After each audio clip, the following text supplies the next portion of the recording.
Alors, dans le cas de Raph, il avait d'abord été au Japon sans nous connaître, étudier l'architecture, et il avait commencé le kendo à l'université. Puis, il a fait du kendo avec nous. Jean-Claude Walsh, lui, par contre, est parti au Japon, avec Zaventem...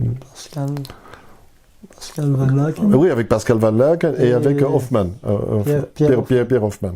Voilà. Donc tout ça, c'est important. Mais donc pourquoi j'en parlais? Je perds de nouveau le fil. Aide-moi. Kato. On parlait de Kato. Ah, ouais, voilà. Donc Kato Sensei, voilà, était incroyablement. Ils étaient tous impressionnant, mais à un point. Kato Sensei, on a la chance qu'il est toujours vivant. Bon, Kato Sensei était vraiment terriblement fort. Il envoyait tout le monde dans les armoires. Donc ça, on s'est tous retrouvés dans les armoires métalliques. Enfin, j'exagère, mais il était tellement fort par rapport à nous. Et puis on est allé au restaurant, et c'est pour ça que je voulais parler de Raph, grâce à Raph qui parlait japonais, on a eu le droit de poser une question. Et donc moi, d'habitude, je n'osais pas. Et puis comme j'étais assis en face, il m'a dit hey, « Danny, il faut lui parler ». Et donc j'ai dit « Sensei, je dis, vous êtes tellement impressionnant quand vous bougez. » C'est vrai, on aurait dit un pilier qui avançait. Et il n'y a rien moyen de faire. Hein. C'était un peu Jurassic Park, là, on avait peur. Et alors il a fait une réponse formidable, merveilleuse. Il m'a dit « Monsieur Kikumai », c'était le monsieur qui était assis à côté de lui, à 63 ans ou 64 ans, je ne sais plus exactement. Et il m'a dit, et je ne sais pas si à cet âge-là, je ferai toujours du kendo. Et c'était sa réponse.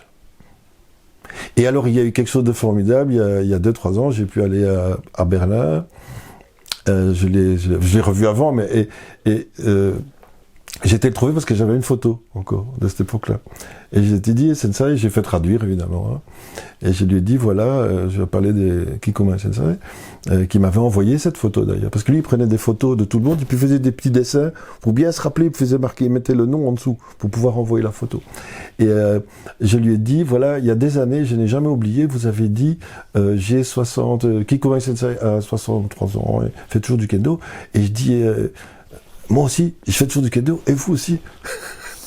Voilà, alors, il était très gentil. Voilà. Donc c'est une magnifique leçon, il m'a dit qu'il faut faire le kendo toute sa vie, et que le reste on s'en fout en fait.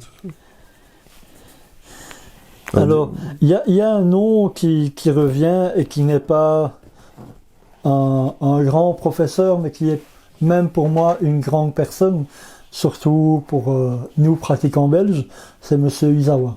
Ah ouais. Ah, Monsieur Izawa, nous l'avons rencontré un jour que nous nous entraînions dans une salle qui se trouvait à Molenbeek, à côté du canal, dans un grand immeuble. Là. Il y avait une salle de gym, et M. Izawa est venu. En fait, il était senior manager chez Subaru. Et il a fait du kendo avec nous, on ne savait pas qui c'était. Alors ce monsieur était évidemment... tout à l'heure, je parlerai de Yoshimura Sensei, de son très beau texte, très beau livre qu'il a écrit. Donc parle de la modestie, et Monsieur Izawa était comme les pratiquants japonais, était d'une très grande modestie. Il faisait évidemment très bien du kendo, mais il ne s'estimait pas très important. Donc on a fait du kendo avec lui, et surtout, il s'était assis vraiment à la place des débutants. Alors que je pense qu'il avait des années de kendo de plus que nous, et surtout je crois, alors ça il faudrait demander à Hirakawa Sensei, il avait connu des gens vraiment éminents. Je me demande même s'il n'avait pas été, entre guillemets, il n'avait pas connu Takano Sasaburo ou quelque chose comme ça. Donc, et alors il est venu chez nous, et surtout il comprenait pas, c'était Jean-Claude et moi. Et il a dit, vous avez vécu combien de temps au Japon? Bon, on dit, on n'a jamais vécu au Japon. Et en parlant, on lui a dit, oui, mais on connaît un professeur japonais. Elle fait, ah bon, il était content. Parce qu'en fait, il s'était dit, c'est pas possible de savoir faire ça si on n'a pas été au Japon. Et donc, Izawa Sensei est un homme merveilleux, parce que j'ai eu une époque où, en fait, je me suis querellé avec mon professeur, j'ai claqué la porte, et qui est allé me rechercher, c'est lui. Il est allé me rechercher en essayant de... Donc il a joué ce qui se passe au Japon, c'était un ancien. Il a joué le rôle de senpai. Et dernière chose que je dois dire, il a dit quelque chose de très important qui m'a beaucoup aidé dans ma vie, et peut-être qui aiderait les autres dans la vie. C'est bien d'être passionné, mais il y a un ordre des choses. Lui, comme il était senior manager, il était confronté au problème des employés dans les entreprises au Japon. Par exemple, qui faisaient tout le temps du kendo. qui travaillaient tout le temps, et puis qui négligeaient leur famille. Alors il a dit, dans la vie, il y a 3 choses importantes. Il y a d'abord ton travail, parce que si tu n'as pas de travail, tu peux pas construire ta vie. Après, il y a ta famille, parce que si tu n'as pas de famille, tu es juste un malheureux, tu vas être seul. Et puis il dit après, s'il reste du temps, il m'a dit, il y a le kendo. Voilà. Donc, je crois que c'est important de rappeler ces choses-là. Alors, je continue ta liste. Hein. On reviendra, si tu veux, tout à la fin sur Yoshimura Sensei avec l'édition de son mémoire. Oui. Donc, mais je vois encore des noms comme Kokubo, Yamanaka, Yoda et Tahara Sensei. Ah oui. Alors, Tahara Sensei, il verra pas ça, il parle très peu anglais. J'espère vraiment le revoir. Donc, Tahara Sensei est un homme aussi, je pense, un grand philosophe. En fait, c'est ce que j'aime dans le kendo. En fait, c'est un philosophe du kendo. Je l'aime beaucoup parce qu'il m'a beaucoup...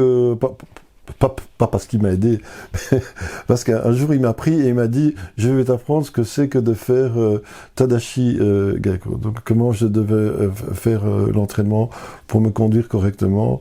Il m'a beaucoup aidé pour avoir un peu plus, ça peut paraître paradoxal, un peu plus d'estime vis-à-vis de moi-même, pour me conduire dignement, surtout à l'époque où j'étais président, en fait, que je devais rester comme j'étais, parce qu'il aimait bien mon kokoro, je crois qu'il aime bien. Donc c'est un homme formidable. Et il m'a fait le plus beau des cadeaux, Donc Tahara Sensei, ces derniers temps, fait beaucoup côté. Et il sait que j'aime faire Ayuchi-men. Ou en général, d'ailleurs, je suis pas mauvais. Et il a daigné faire Ayuchi-men avec moi, très longtemps. Je l'ai jamais touché. J'ai fait men de toutes mes forces. Mais il est... Voilà. Et puis après, il m'a... il est magnifique parce qu'il m'a pris, il m'a dit c'est toi qui m'as marqué. Ça c'était Tahara Sensei.